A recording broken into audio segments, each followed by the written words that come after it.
trust and believe me if you're talking about being a mover and shaker. Yeah. You got to be able to have a conversation. You got to look the role. Okay. And if you don't, you can get passed by.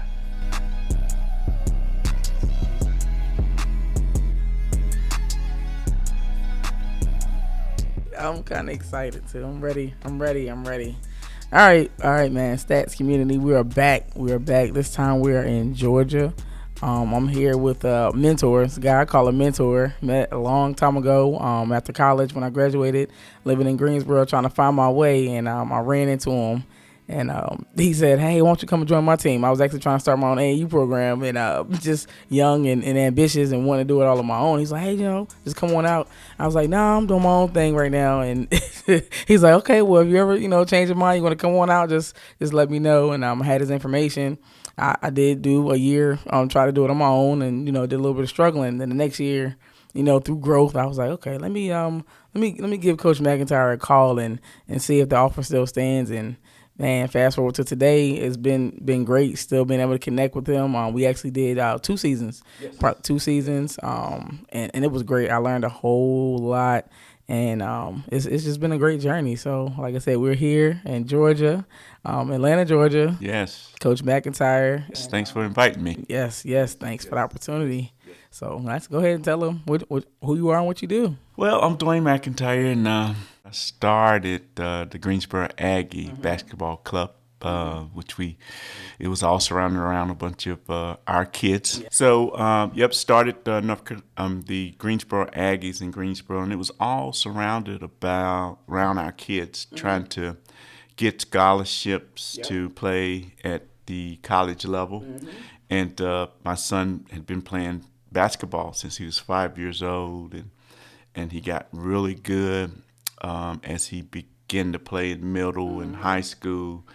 And most of the real good AAU teams, like the Feltons and the CP3s, they go after the true D1 players. And most of our kids on our team were probably D2, D3 basketball players, and we were just trying to get them in college 1 and 2 and a little scholarship money.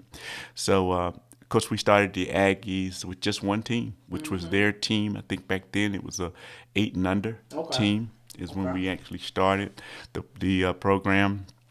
But we ended up with probably about 8 teams over the next 4 years of their high school career, and I'm super excited. To say that all the kids that was on our original team when we first started did play college basketball somewhere at D3 or D2 or even D1, and obtained some scholarships, if not full scholarships, to play. So the goal was definitely accomplished, and we had fun doing it.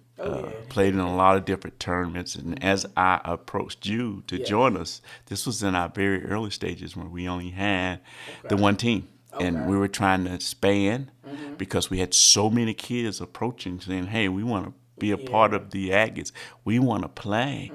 That was never our plan to have that many teams, and we even actually had a girls team, which was over the ordinary, because we definitely did not plan that. But it turned out to be really good. We still do have that 401c. Of course, I'm not in North Carolina, and that's a North Carolina 401c. And my hope is when I retire, I'll be able to get back to North Carolina and we can restart the Aggie. Are you close to retirement? Yeah, I'm probably about 5 years out. Nice. Yeah, probably about 5 years out. That's my goal. Is in the next 5 years is to. I've spent 37 years with KFC. Okay. It's time. Yes. To do a little bit of giving back. Oh yeah. And getting out in the community, which is what I love to be doing. Nice. I heard you say that most of them had scholarships, if not all of them. Not a lot of organizations can say that. I mean, that's normally the goal. That's what we want. That's what we like. And I think that's what starts a lot of programs, no matter how big or how small they are. But reaching that goal of actually going to college and then going on scholarship is normally not, attainable. So to be able to have that accomplishment is great. It's great. And I'm glad I was able to be, in there somehow. So, yeah. And for us all to be able to stay together like we did. That's unusual too, because Okay. a lot of the kids got really good at the game, and Yeah. and so we're really excited about Nice. And how it out came. I heard, so of course, the name of the team was the Greensboro Aggies, and the Aggies coming from the pretty much like the number one HBCU in in the United States, Greensboro A&T. Yes. So how were you able to use that name and brand? Yep, the key to that was my wife and I both graduated from North Nice. Carolina A&T. Nice. So we also thought it would be a great way to publicly, as we travel to different cities, different states, to bring A&T's basketball program Nice. to light. Nice. And Okay. maybe some of the kids that are out there playing high school ball see that Aggie logo, see the Aggie name, and maybe want to come and play for the Nice. Aggies. And they were perfectly fine with us using the logo. It wasn't 100% like their logo. We kind of altered it a little bit Okay. because we didn't want any infringement rights. Yes.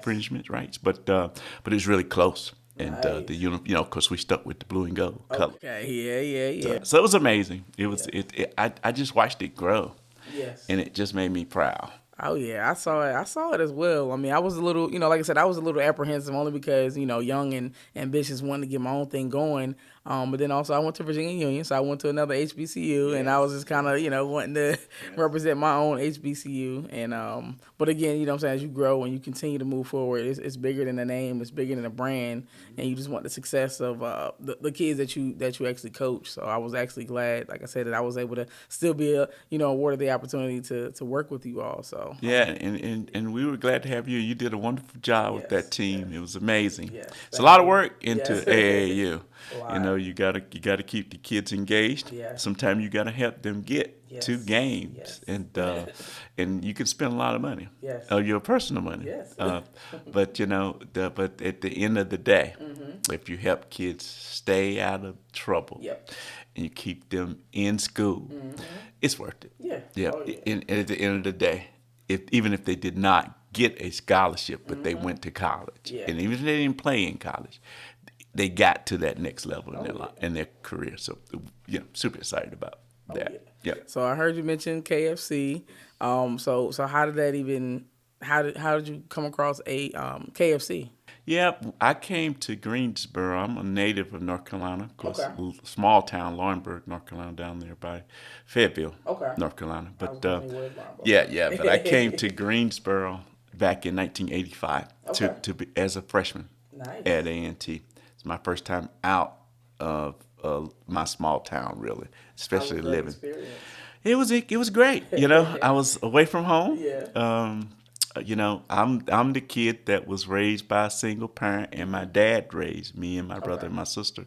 So we didn't have a whole lot of money. Yeah. And I was the generational leader. Okay. Even though I was the youngest, I can tell. to go to college. I can tell. My brother never went. My sister finally went after I got in and graduated. She went back and got her degree, which was great. But I started them on that way. And so going to Greensboro was just my dad's job. He was working in manufacturing. And they had a college scholarship program, Nice. which where you really wasn't a scholarship. They would loan you the money to go to school, Okay. and they loaned him $3,000 that I had to sign that I would pay back Yeah. for me to go to A&T because that was the only way I was going to get there. Okay. And with and so I got there. But what I realized when I got to A&T was that I wasn't going to keep borrowing money Yeah. to go to college. I did not want to come out of college with a bunch of debt. Okay. So I decided to get a job, a Okay. job. After the first semester, I went to KFC and applied, and got hired as just a team member. And so I was only there 6 months, and the manager was asking me about becoming an assistant manager. Wow. Yeah, and I'm sitting here saying, nah, I'm in college and I'm having fun right now. This is just money for me to have some, gas money and party money. But anywho, they didn't take that lightly, and they kind of offered me a pretty good salary while I was in college to be an assistant manager.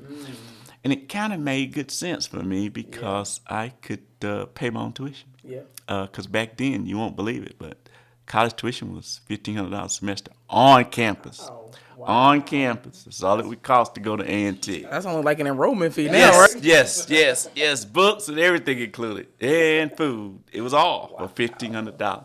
So over the summer, I took the promotion. My roommate went home, so we had to figure out some housing because you know he wanted to stay roommates when he came back from the summer. So we got an apartment and stayed in the Colonial Apartments out West Market in Greensboro. But of course, that came with a little different deal because I had to pay my rent. Yep. So tuition was a lot cheaper though. Yeah. Tuition at that point when I registered for the fall semester was $500. Wow. Including books off campus because there was no food, there was no room and board included. So it was exciting that I could actually work at KFC and pay that $500. So it was no more loans after my first year of college. Yeah, and as I stayed at KFC, got promoted to be a general manager. But what my goal was the whole time I was in college and working full-time was that I always wanted to remain a full-time student. Because you can sometimes lose your focus when you start making money full-time, and college is not as important because you got money in your pocket. But my goal was to graduate, and so it took me one extra year. I graduated in 1990 with the Bachelor of Science degree in management from A&T. It was hard because I worked full time and I went to school full time, and I did that both sessions of summer school and both sessions of school because I was passionate about getting out close to on time. Summer school is not required. I didn't want to go 10 years to graduate. That was never my plan. I really wanted to be out in full, but it didn't work out that way because of getting certain classes and stuff like that because of my work schedule. But I was fine with 5-year plan. And when I left A&T with that degree, I had $3,000 worth of college debt. That was it. So it felt really good. Wow. And so that's how I got into KFC. I really, the whole time I was working at KFC and going to college, I said, this is not what I'm going to be doing when I graduate. I really don't have no plan to stand in this restaurant and doing this. But by the time I graduated, I was like an area coach for KFC, and I had 6 restaurants in Greensboro that I was running. And I was making pretty good money, had a company car. And I did interview with several companies, because they still did the career day back then, and good companies coming in there. And I had 2 offers for jobs, but what they were talking about paying me was not enough. I was already banking with the company car and all the perks that I had. I just decided not to. And best thing I ever did by not leaving KFC and sticking in there. It was really truly a blessing. To stay because, as I continued to stay at KFC, as I told you before, I had the opportunity to write a check at KFC and become an equity partner. And we ain't talking about writing a check for a little bit amount of money. The requirement to become an equity partner in the franchise that I worked at was $50,000 cash. And if you ain't had it, you just missed your blessing. How long? Like, how often do they offer that opportunity? It's based on what position you have. Once you get to director level, you can have the opportunity to become an equity partner. We have grown to 1,000 stores, and back then we had 199, and we've almost capped out where they're not allowing any more equity partners. So it's a blessing to have that opportunity, blessing that I had the money. And I brag, but I don't brag, but I wrote a check for $100,000. Nice. Because I had it, but I didn't just have it sitting in the bank. It was really one of those college funds that my wife and I were putting away for our sons, because I have 2 boys, college tuition. Nice. And by that time, my oldest was a college student, so I could pull funds out. And so I used that money to have the opportunity to become an equity partner with KFC. And I can tell you, when you talk about being an equity partner with KBP Foods, KFC, it creates generational wealth that you won't see happen everywhere. And so our owner, Mike Hawk, is I appreciate him, and I thank him all the time for giving me this opportunity because he didn't have to do it. Yeah. And a lot of companies don't. Okay. Yeah, they keep it for themselves, but they make a lot of money, and we make it for them. But that don't mean they gonna share it. So you said equity. What is that? What does that mean? Like what is that for someone who may not know what equity is and buying into equity? Yeah, that's a good question. That means that when I write that check, I own a certain amount of shares in KBP, and we have what we call A shares, which is what that took the $100,000 in purchase, and then that we have B shares too, which the company just gives us because we work here. And when you talk about the money that I've invested, just to give you an example, is 9 times what I invested 5 years ago, and then it's 9 times again what I invested now. So you're talking about millions of dollars. I mean, I'm not bragging, but it's a big deal to be able to get this opportunity. Of course. I mean, because it normally doesn't come around, and then most of the time you're normally not even able to be in a position like I am with you unless, hey, I know you, or I'm offering you something or something like that. So to just, like I said, to be able to sit here and have a conversation is a blessing in itself, and just continue to learn. I mean, to continue to learn and ask questions and build upon that, and then strive to do the same thing in another capacity, because I think it might be too late to go to KFC and try to get the years in to become an equity partner. But I mean, the same concept will still stand with any Fortune 500 company that exists today, like a Walmart or a Target, to be able to gain those same things. Same thing, and even if as you grow your career in most companies that are Fortune 500 companies, when you get to that E-suite level, executive level, then you get those stock options, and you don't have to, you don't pay anything, and you end up creating the same type of wealth. But I just want to make sure everybody know here now, I don't have millions of dollars. It's invested in KBP. And when I retire, that is how I will retire. But I don't want nobody to think that I'm just walking around with millions of dollars. Because I'm not. It is invested in KBP. So as long as KBP is successful and continues to grow, then I will retire. Did the company kind of talk to you about it as a manager, young manager, and putting all the time in about the opportunity? Did it just kind of come? Do they educate the employees on those type of things, or how does that work? We do a really good job of sharing the career path for our team members all the way up. Yep, because as I told you, I started as a cook at KFC in '85. I was making $3.40 an hour. Wow. Yeah. So I wasn't born, but wow. Yeah. That was what I was making. Wow. And when I got promoted to assistant manager, it was only $4 an hour. Wow. But I got to work 50 hours a week, so I got some overtime. Wow. But I mean, I know things were different back then, but still the numbers are still, wow. You can't believe it, because now we can't even get anybody, nobody would even walk in our door if we were talking about paying $3.40 an hour. No, not at all. We would have to close down. Is minimum wage where it is? Was it $11? Is that minimum wage at KFC as well? No. Actually, in Georgia, you wouldn't believe it. We can't pay anybody this, but the minimum wage here is $7.25. Oh. Yeah, but of course, we pay nobody $7.25. But that is the minimum wage in Georgia. Yeah. Okay. And I think it's the same in North Carolina. Okay. Yep. Okay. But of course, nobody can pay. Yeah. Virginia is the only one that's trying to make some changes. And well, I think eventually all states will increase, because with the jobs and not having people, and people, everybody's fighting for the same people. You have to be competitive pay wise. Yeah. So with that journey, were there any challenges that you had to overcome? Like any that stuck out and kind of contributed to kind of your success now and where you are?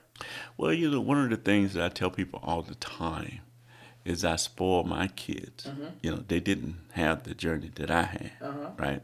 Because I wanted them to enjoy, 1, high school a little bit more, 2, college.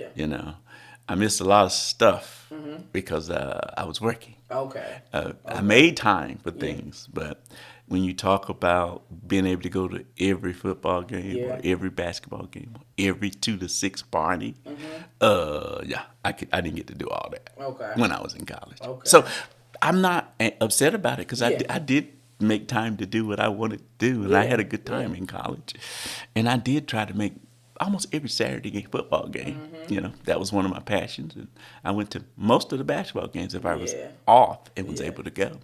But that back then that was a big deal for college students. Now, not as many college students care about the football game or the basketball game. It's so funny to me.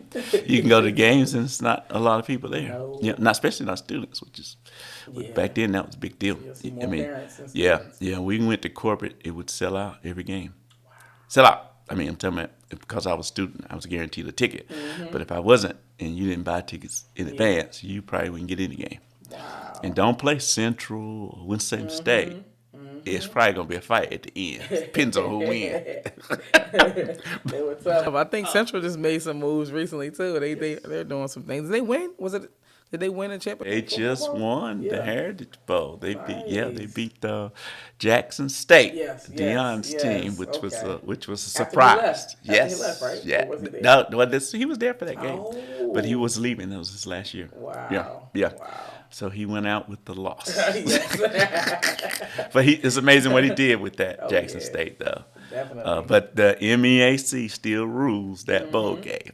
Okay. You know, we just rule it. You know, of course, A&T won it for the Yeah. 5 years when they were participating. Yeah. And then we moved up to get an opportunity to be able to get into some of the playoffs. Okay. So different conference. Interesting. Yeah. Interesting. So that was the challenge for me. Okay. You know, one of my major challenges. And then figuring out the work-life balance because you know when you talk about being a full-time student and working full-time, Yeah. you have to be able to time manage Yeah. because you got a lot of assignments, a lot of group activities and things that the instructors expect you to do. Oh, yeah. And I can remember being in a class and the instructor told me, you work full-time, you never gonna pass my class. I advise you to drop my class. You'll never pass it. And guess what I did? Passed it. I dropped his class. No, I did not. I dropped his class. I found another instructor teaching the same class next semester, and I Okay. took it Yeah. because they know how much work is involved in what they're getting ready to put on. That makes sense. And I know I had to work because I had to be to pay my tuition and my rent. So, but it worked out. Okay. Okay. I'm glad it worked out. As far as I mean, it's fast food as far as the industry, correct? So, like, what kind of challenges may have come up in your, journey and while you're there with the fast food industry? What I can tell you is COVID was probably one of our toughest years. Okay. And it was probably so tough because of the virus itself. And, our employees came in contact with thousands of customers every day. And that was, believe it or not, one of our busiest times. Even though we closed the dining rooms, we still were operating the drive-thrus. Yeah. And most full-service restaurants was closed. Okay. So guess where everybody came? They came to KFC, which was more like a meal you could get that you can carry for 2 or 3 days and feed the family, and it's not it's not a one-time shop. So they were buying the buckets and the meals, and we were super busy. Wow. But you just had so many people that would test positive. Sometimes you had to shut your restaurants down, Okay. clean them up, sanitize them was wondering to what that looked like. and be closed 2 or 3 days and get them back open. Don't mind doing any of that, but it's scary because you don't want anyone to get Yeah. terminally ill from our customers. That was scary. And then second of all, you're losing sales when you close for 3 days, right? Yeah. And then third of all, we're out there too, and I didn't no way that I want to bring COVID home to my family and my wife, because that would be terrible, Yes. right? Yes. Yeah, it's just been bad. So you try to wear the mask, you try to do all the right things with sanitizing your hands and making sure you staying sanitary and keeping your distance. But it was super scary. Yeah. And then as we move forward to now, 2023, since COVID, nobody wants to work. Yeah. Yeah. Man. Yeah. We begging people to work. Yeah. I mean, Yeah. literally asking customers, how do you have Oh, anybody that wow. would like to have a job? Because we need people. I Wow. mean, it's getting a little better now, Mm-hmm. but coming out of COVID in 2021 and 2022, it was everybody was getting that stimulus money Yeah. and they was home partying back and eating Mm-hmm. good. And Yeah. guess what? They were thinking about coming back to work. No. So it was a struggle Wow. to just get back to the norm Yeah. with people. Mm-hmm. And it cost us a lot to get I was back to gonna the say norm. it probably Yeah, yeah, did do yeah. a little. The wage rates went up Yeah. drastically. Okay. Yeah, yeah. As far as like, I mean, getting into the industry is like looked down upon with high school kids, college, and just in general, even as an adult, nobody's kind of like looking at that career path to want to get into it at all. Like what? I mean, what kept you in it so long? Um, I think most importantly, I was a type of guy that loved to help people. Okay. I was a people guy. And if I could, just as I talked about helping kids at the Aggies Yeah. AAU team, at work, I could tell you, call out names of people that worked for me in my region, Okay. who had terrible background. Never ever thought that they could ever be maybe a manager Yeah. of a KFC or even an area coach and make over $100,000 a year. But they trusted me Yeah. and stayed. And once that stuff fell off their credit, and off their background, Yeah. I got them promoted. Nice. And Nice. these people are still working at KFC. So, a lot of people look at it because it is a stressful job. I mean, I'm not going to sit here and say you don't have volume, Yeah. Turnover, customers. Some customers are not as nice as Yeah. other customers, but Yeah. we still have to be nice to them, but they're Yes. just not. Yeah. But at the end of the day, it took care of me and my family, and I lived a really good life Nice. through KFC, and I still do. It does. So only thing I could say is, if you're consistent and you decide that you want to make a career path out of the restaurant business, it could be very, very profitable for Yes, you. yes. Is the way I would put that. Yeah, yeah. So that's why I stay. Okay. And I still sit back and just think about, what with KFC, how I was able to help other people Nice. grow, Nice. personal, Yeah. professional, and financial. And that's what I like about the restaurant business Yeah. and doing KFC. Okay. And it's an easy job. It's really not hard. People think it's hard, but this is what we do is easy. I mean, we don't do breakfast, and we don't do late night, Yeah. and most of our restaurants close 11 o'clock. So you can really plan. Yeah. And our company now is going to flex time Okay. for the managers. So I was gonna say, what is that? That means you can take PTO whenever you want. Only thing you got to do is get approved by your boss. Okay. So if you decide to take 2 months off a year, as long as your boss approve it, go for it. All right. Is that paid? Unpaid? How does that Oh work? no, You said that's PTO, paid. PTO. That's Yeah, paid yeah, time. yeah. Paid time off. That's paid Okay. time. Yep. Okay. Yep. That's where we're going because we want people to be a part of what we do, and we need people. Yeah. When you talk about having over 1,000 restaurants, you got to have people. So what is your current title right now with the My company? title is regional vice president, and I operate 60 KFCs in Georgia. Nice, nice. So what does a day in the life of a regional director look like? It's mostly problems. You do a lot of problem solving. Okay.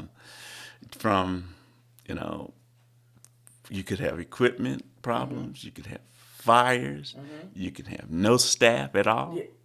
And then you have to still monitor a P&L, that's my primary job is to run a great profit and loss statement, which is Okay. P&L. So when you're So is that what you focus on? Like, do you do the P&L like while you're in the stores, out visiting throughout the day, or at home? Like, kind of like, is that like a daily routine of yours? It's daily. You start your morning off at like 6 a.m. just reviewing numbers Okay. and sending out communication Okay. to see why, Yeah. what happened, Uh-huh. what's going on, you know. Yeah. And then I'm usually out in the field with my leaders because Okay. I have 10 leaders Okay. that have either 6, 7, 8 restaurants, and then I have 2 area directors that have area coaches that report to them. Okay. So at least 4 days a week, Okay. I'm out in the stores with them, just making sure that we're meeting the standards to keep growing our sales Oh, yeah. and growing our profits. Okay. Yep. And making sure we're maintaining the facilities. So it's a lot. It's a lot.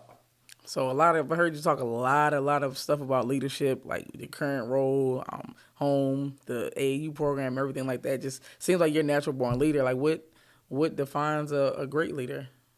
As such as yourself. I mean, great leader. So I mean, what would you think? I when I think about somebody that's a great leader, I think about somebody that's a servant leader that believes in working for the people that work for them. Okay. And you can get anybody to work for you Yeah. if you work from the bottom up. Okay. It's nothing for me to go in a KFC and still pack a chicken dinner, Yeah. or drop some chicken if I'm in there. I mean, because that's how I grew up in this business. Yeah. People respect you for that, Yeah. and people like working for people like that. And then, I think that you gotta make sure that your team Yeah. is one team. Okay. I'm all about building one system, one team.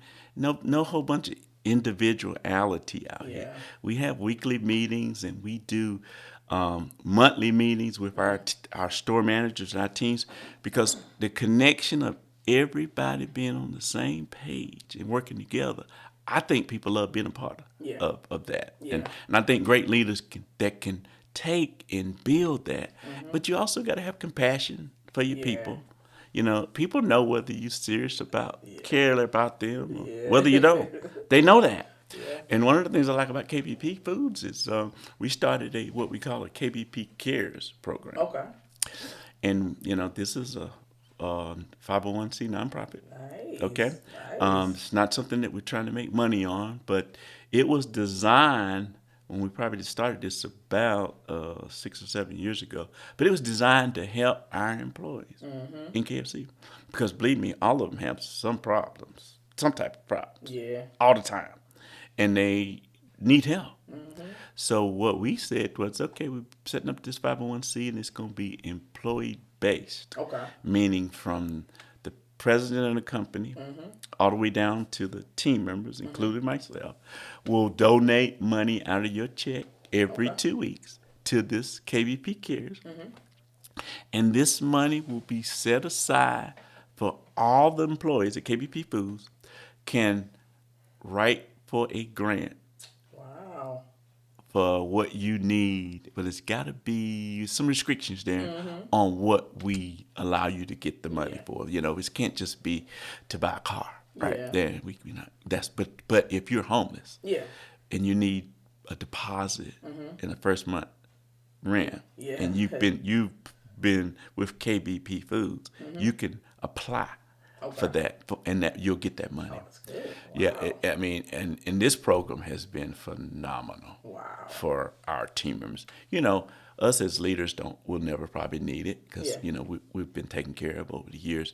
But when you talk about hourly employees, and at Georgia is one of the places that get the most money, Okay. because we have so many people that have so many different things that in their life that they need help, Yeah. and that's what it was for. Okay. So Wow, that speaks volume about the company itself to even, create something like that for the employees to have access to. 'Cause, I mean, you wouldn't think of something like that. I mean, there's normally, something that's necessary, putting all the time and effort and putting all the hours into a company, and then, you come on short times and you need to move and through whatever, and you're trying to struggle, and then sometimes you might not even work as much. And it's like, okay, well, I'm trying to get everything together on this end so that way I can still come to work and continue to move forward with the company. But, that small setback can determine, what happens next. So to have that option to apply. And, like you say, there's different restrictions and stuff, but, pretty sure if you're doing what you need to do, you apply and, everything is mapped out, then they'll be taken care of. Oh yeah, yeah, and you won't believe it. I believe we have 25,000 employees, and every year we raise about $500,000 to $600,000 through KBP Cares, and this is all employee funded. Wow. And we pay out pretty much all of that every year. Wow. Yeah, I remember when I was in Detroit. I left Greensboro to go to Detroit, and we had one of our shift managers, their house burnt down. Oh wow. Yeah, it burnt down, and they had nowhere to go. But they applied for a grant with KBP Repairs. We put them up in the hotel until they could figure out what they needed to do. And we did things like buy clothes and stuff for the kids and the family and everything. Yep. So KBP Cares is real. Yep. Nice. Yep. So, you mentioned going to Detroit from Greensboro. Like, we're currently in Georgia. So, with your position, just with your tenure with the company, has that allowed you to travel a lot to a lot of different places? Yes. Okay. Yes. I've been a lot of places with work. Okay. Yeah. Matter of fact, me and my wife will be going to Cancun February. Yeah, for a week. Nice. Yeah, we do a top 10 event. Okay. Which is the top 10% our highest performers in the stores and the area coaches. Full paid trip to Cancun, all exclusive hotel. So it's not just the executives; it's like the top performers in. The purpose of this is because of them.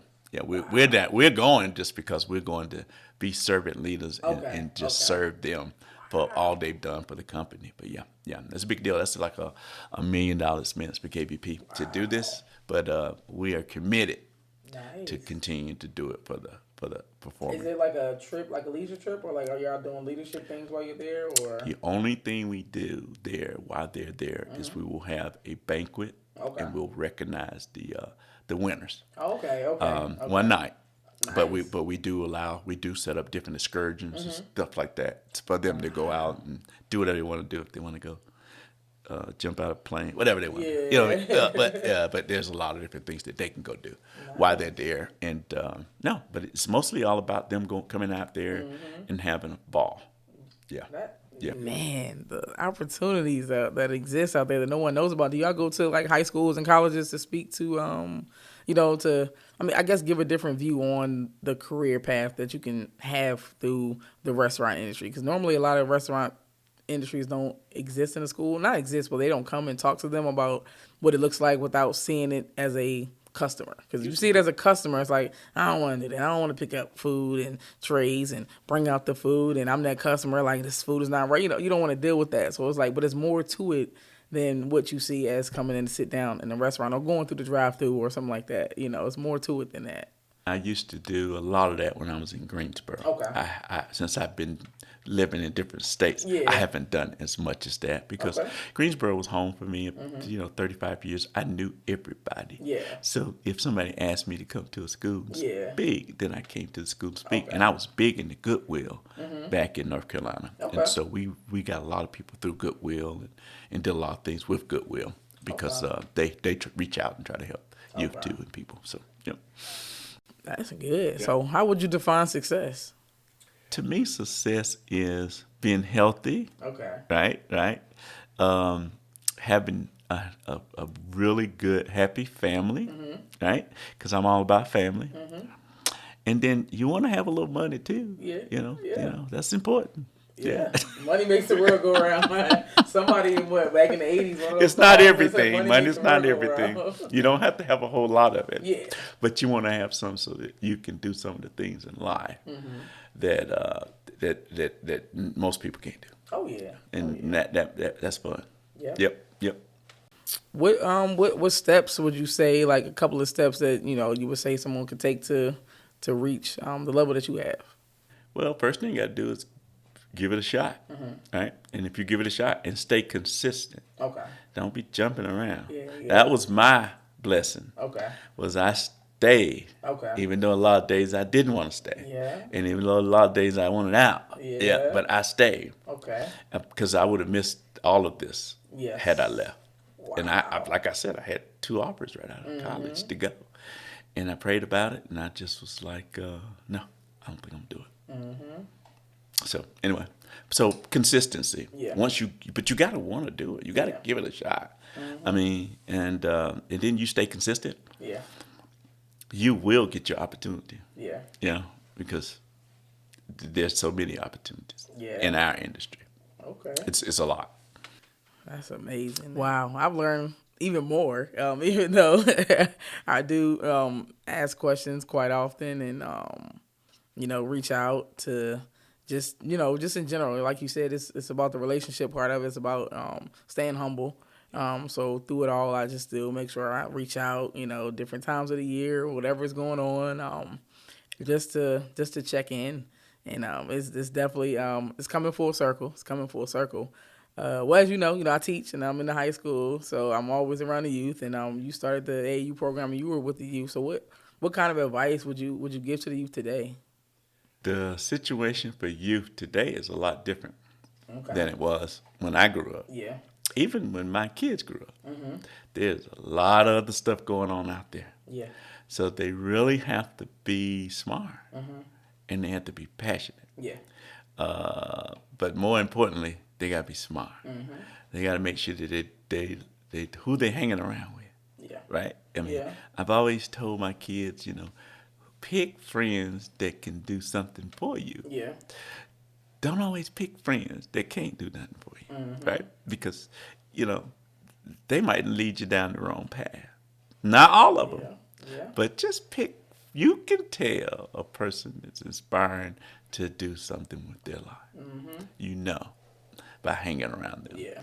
That's the people that you want to be around. Yeah. That can motivate you. Okay. Even when you're not in a good place. So these high school kids gotta not try to be gang bangers. Yeah. It's nothing wrong with a gang, but I just don't think that that's gonna give you what you need to get to a different level in your career and in your life. Yeah. But you just gotta be passionate about staying focused, getting those grades. I encourage part-time jobs, because it teaches you how to manage money early, and it gives you some stuff that you need later in life about responsibility of how to show up on work on time, how you should dress, different things like that. Oh yeah. I think those are lost things. Those things are not even talked about or mentioned as often as it was before. I used to hear. It's still important. Yeah. Trust and believe me, if you're talking about being a mover and shaker, Yeah. you got to be able to have a conversation. You got to look the role. Okay. And if you don't, you can get passed by. So. I was gonna say, I'm pretty sure you've been in a lot of different rooms on your journey. So, I mean, what does that look like? I'm usually in a room as the only African American Okay. in the room and around the table, and there's nothing wrong with that. Yeah. Because it's at least someone in there. Yeah. To help the African Americans get to another level. That's powerful. And That is powerful. it's interesting being in the room. Yeah. And I'm just gonna leave it right there. That was my next question. To say, how do you navigate this? Well, you know, as a leader, you know how and what to say in those environments to try to make sure that everybody get a fresh shake. Yeah. And that's where it starts. Yeah. If you don't have someone in that room saying something good about you, then you're never going to get to another level. It starts in that room. Yeah. Someone has to be saying your name and in a positive way. That's what I learned sitting in there. Yeah. Okay. Yeah. Wow. Like you said, being in those rooms. Oh man, this has been powerful. This has been great. That's what I call the E-Suite. E-Suite. Executive Suite. Okay. Wow. So I mean, outside of the work and the career, what do you do? Like leisure time, what fun? How do you spend some downtime, as you could say, as an executive? What does your downtime look like? I'm big in sports. Okay. Yep. I love college basketball. I love the NFL because me, Yes. me and you love them Cowboys. Yes. Excited Cowboys for about, life. excited about going to Tampa Monday night and see them boys. If they don't win, No. do not put this in this Yeah, I know. Right? podcast. No, Yes. I'm just playing. I'm just playing. It should be a good game. Dallas just never beat Brady. So it's just you don't never know. That's the talk. Yeah, That's you just don't definitely ever the know. talk. And I like to play a little golf. I'm Okay. not great at golf, but I just love being outside and just spending time with my friends and coworkers outside on the golf course. It's just something about it, being outside and walking for 5 hours. I was gonna say, I mean, because you hear that a lot. Like when you're in the business world, when you're in that world of management executives, when you're talking about being an entrepreneur, like top level, top tier, like you said, that top 10%. When you're trying to be there, you always hear about business deals are made on the golf course. So to hear you say that, just like I said, it speaks volumes. Like you don't really know how to play, but you're doing it, and it's five hours. It's a long time to be doing something that you may not be as passionate about, or may not know how to do at all. But to do it and to be consistent with it, with the group of people that you go out there with, it just speaks volume in itself. So those business conversations actually do happen on a golf course. Yes. I've hired people on the golf course, and it turned out to be some of the best people that's worked for me. Yeah. Wow. So what's the magic of?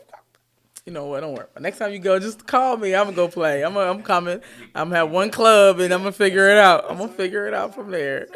I'll drive. Maybe I'll drive and talk. Yeah. It's fun out there. You talk about a lot of different stuff, but you meet people. Yeah. Because you don't always have a 4-man golf team. If I go out there, sometimes it's just me. Okay. You get teamed up with 3 other people, or 2, or and then you end up playing with them, and you get to meet people. So it's a 5-hour networking session on the fun side of things. If you don't have your own team of golfers coming out, you can get stuck with different people playing. So, which is good. I mean, I think it's great because you meet a lot of people that do all kind of things, or might be interested in doing some KFC. So, yep.